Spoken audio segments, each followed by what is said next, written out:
I was in my senior year of high school when I first started my self-improvement journey. I told myself I would work out, meditate, and even start reading, because for the past 3 years of my high school career, I didn't read much at all, only when I really had to do it. However, I didn't make any progress towards these goals at all. I would miss workouts. I would never meditate. Instead, I would go on my phone during these times and lose my focus. But the reason why I was doing these things was not because I was just indisciplined, but it was also because I didn't really understand why I was even doing these things in the first place. I didn't understand what these bad habits were coming from. The problem that I was experiencing was that I did not understand myself. Fast forward 2 months from my first day of school. Now we're in October, and October 5th was the day when I learned about journaling. So the first thing I did is I got a notebook, and then I started writing down basically what happened throughout the day. Like the time I woke up to the time I was basically writing in my journal about to go to sleep. What happened, what time I woke up, what classes I went to, the people I talked to, the events that happened. And for a good while, throughout the whole month of October, it kind of helped me get some things off my mind and help me focus a little bit more, so I had less thoughts in my head. But it didn't really help me understand myself to the point where I knew who I was. So then I started researching some things on how to journal properly. And then the first thing that came up was gratitude journaling. So gratitude journaling, in a nutshell, is pretty much you writing down the things you are grateful for as much as you possibly can. I know there are a lot of techniques where it says writing down 5 things you're grateful for the first thing you wake up in the morning is really good for you. But gratitude journaling is not what we're going to be talking about today. What we're going to be talking about today is much deeper and much more painful to go through. And in this video, I'll be explaining to you how you can start journaling so you can understand yourself to the level to which you can end up adopting better habits to help you improve yourself spiritually, mentally, and physically, rather than staying in the same place to where you are unsatisfied. So the first thing that I discovered when it comes to journaling to understand yourself better is to talk to yourself like you are a therapist. If there are any actions or habits or behaviors that you are not proud of that you committed, then you have to write this down on pen or pencil in paper. And the question is, why are you doing X behavior? And you have to say this in the context of you, because you are talking to yourself like you are a therapist. You have to basically ask, why are you doing the things you're doing? And on the very next line, you have to answer this question. When answering this question, you have to go very deep. You have to find out where exactly it started. Like, when did you start doing it? Let's say, for example, the habit that you are doing or the action you did that you aren't proud of is watching porn, for example. Well, when did you start watching porn? What did you search up? Why did you do it in the first place? When you start answering these questions, you start to boil down to, okay, well then how do I counter that? Now that I know where it comes from, how can I stop it? So the second thing that I found out is really good is if you make a list of the things you've done throughout the day. And it's basically everything. Like the moment you wake up to the moment you go to bed, what are the things you've done? And this goes very well with the first thing I found out, because within the things that you've done throughout the day, there might be a few things that you weren't proud of. And then once you write those things down, you can once again ask yourself, why did I do those things in the first place? And what led me to do them as well?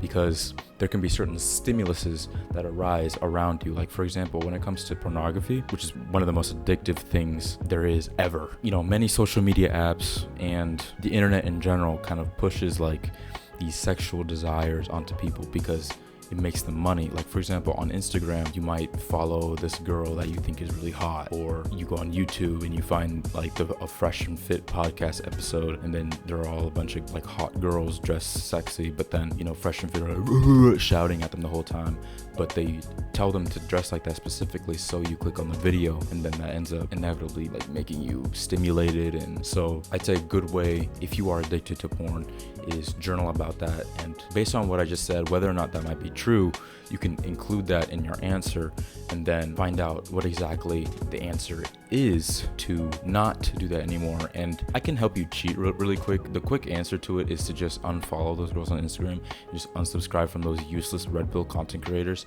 and to just basically replace the time that you waste watching porn with something more productive, like reading, for example. I'm going to make a reading episode and how that can benefit you mentally to the point where you basically live longer. So make sure to look forward to that. So the third thing that I found out is to write down your goals. So when it comes to writing down your goals, goals. It's basically you making a deal with yourself.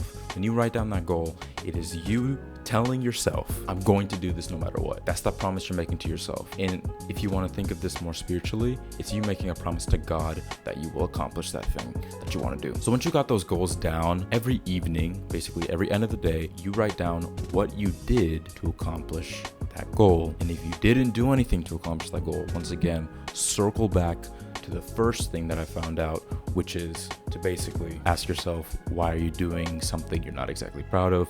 Why are you wasting your time? And the part 2 to the one that I just mentioned is to also write down your failures. What have you done today that you would consider to be an act of failure? Let's think of some examples of what would be a failure. You masturbate, you scroll on TikTok for a couple hours, wasting a ton of time that you could have done to build a skill that you've been wanting to build for a long time, or to develop a craft, or to get good at something, but instead you ended up wasting your time. That is a failure that you've probably done. So writing those down kind of gives you a sense of accountability. Like, circle back to the first prompt, what can I do to stop doing these things?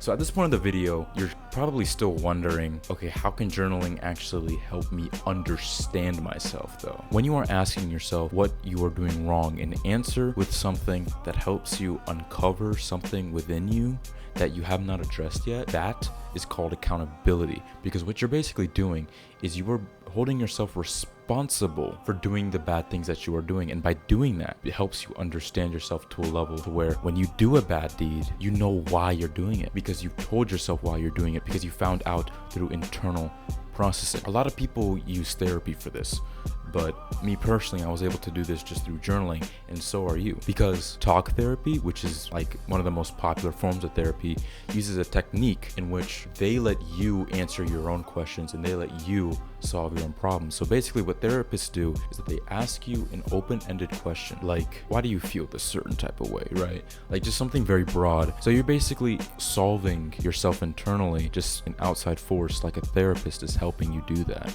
But fundamentally, you are solving your own problems. When making a list of the things you've done today, the way that helps you understand yourself is when you're constantly keeping track of all the things you're doing today, you're basically decoding your brain in a sense, because your brain, consciously or unconsciously, in both cases, triggers you to do certain things, right? So if you write down what you've done throughout the day, like for example, if you've done some pretty good productive things, like you've improved yourself in whatever endeavor you're trying to accomplish, like let's say you're trying to become a musician, you just finished a song that you've been trying to finish for such a long time on the piano and you finally done it, or you hit a PR, or you read 20 pages today and you like log all these things, like, oh my god, I'm doing this, I'm doing that, I'm doing that. You're basically logging your life. And if someone were to read these lists, let's say you did this for a whole month, every single day you wrote down the things you've done. If someone outside were to read that, they would get a better understanding of who you are as a person simply through your actions, because your actions define you. If they see productive things, they think you're a productive person. If they see unproductive things, they think you're an unproductive person. So by writing a list of the things that you've done throughout the day can help you understand yourself in this context. It helps you see whether or not you are using your time wisely or you are simply wasting it.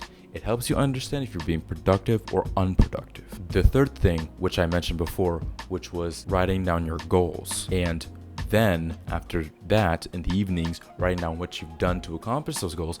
How that helps you understand yourself is add this to that third thing. When you list like your goals down, I remember in one of my very older videos, my purpose videos, you don't have to watch them. You can just watch this. What I basically told you is to write down 5 to 10 things that you want to accomplish. And out of those 5 to 10 things, only circle 3 goals that are the most important to you. Preferably just one goal. If there's one goal out of all 10 of them that is the most important to you, circle that one, because the less important goals there are, the better, because it's a lot easier to focus on them. So if you have that one super big goal, then after that, ask yourself why that's your goal in the first place. Why do you want to have a good physique? Why do you want to be able to meditate for an hour straight? Why do you want to have a good diet? These are very important questions to ask yourself, because it helps you understand yourself, to which you can know why you have certain desires. Like for example, if you want to have a good diet because you want to live longer, well then why do you want to live longer? Oh, I want to be able to be around with my family for longer, or I want to have grandkids, or I just want to feel healthier in general. These are all great answers to have. And because now you have reasons that you've written down and that you've actually engraved in your brain, because that's basically what writing is doing. It's articulating your thoughts and expressions on paper, and by putting it on paper with pen and paper, right, instead of just like typing it, it's more effective because you're actually using your body and brain connection. In the second part, which is writing down the things you've done to accomplish that goal, is understanding yourself in the sense that we saw in the first example, to where you can understand the things you're doing and why you're doing those things. The very last thing, which is writing down your failures, is pretty much the exact same process when it comes to the first one we mentioned, when it comes to understanding yourself. Basically just talk to yourself like your therapist, so then you can answer your own questions and understand why you're doing certain types of failures. And by writing down the fact that you failed increases your level of accountability and self-responsibility, because you can never accomplish a goal if you are never responsible for your actions. So you have to be responsible for everything that you do. There's a concept that was created by Jocko Willink, probably heard of him, that's called extreme ownership, which is basically taking ownership of everything that happens in your life, even if it involves someone else sometimes. But if it affects you, you had a part to play in it, good or bad. Like for example, if you are at your job and you are in charge of a certain project going on, and you appoint a certain part of the project to, let's say, your coworker Jerry. So Jerry doesn't do his part by the deadline. So the project deadline arrives and the project isn't done yet. So now your boss is like, hey man, what happened? The project isn't done. As a leader who has to practice extreme ownership, has to take responsibility. And that doesn't mean that you let Jerry completely off the hook. He had a part to play too.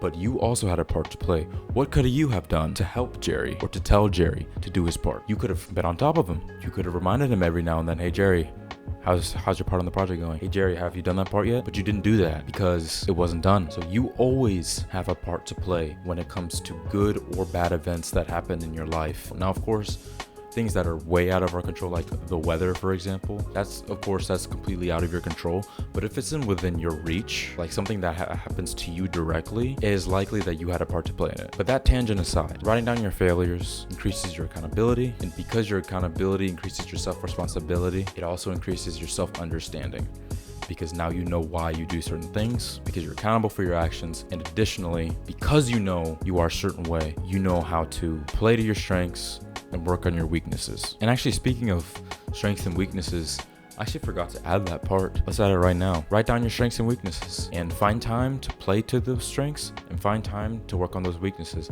Because, a lot of people say it's one or the other, but I would say most successful people that I admire would advocate that you do both, is to find time for doing each one. If you made it this far into the video, thank you for watching. It tells me a lot about you, that you are willing to learn and that you want to understand yourself, and that's a very good thing. If you've learned something, please leave a like. If there's something you want to add on, make sure to leave a comment below.